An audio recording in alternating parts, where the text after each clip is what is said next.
The Kentucky Association for Professional African American Women, or KAPAAW, is an organization dedicated to empowering Black women and their families. Today, they hosted their 4th annual Black History Month program.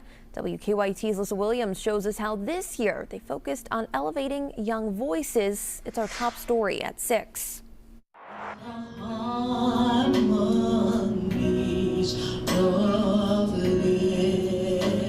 From musical performances to interactive presentations, those with the Kentucky Association of Professional African American Women, or KAPAAW, say the goal of their 4th Black History Month program is civic engagement with our youth. I've seen a gap in the education with the youth that we have in our programs.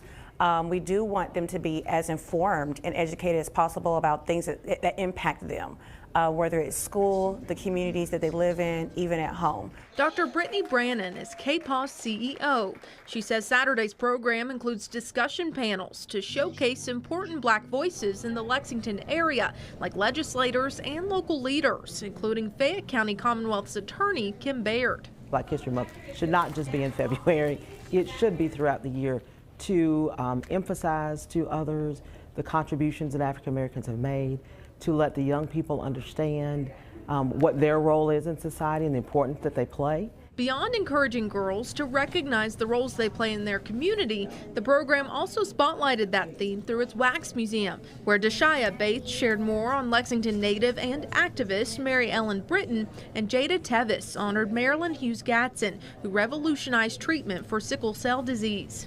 I want to learn more about her and to teach other people about her. It was especially fun for me because I myself want to go into healthcare, especially with young children, and she paved the way for young women and men like me of my race to be able to go into healthcare.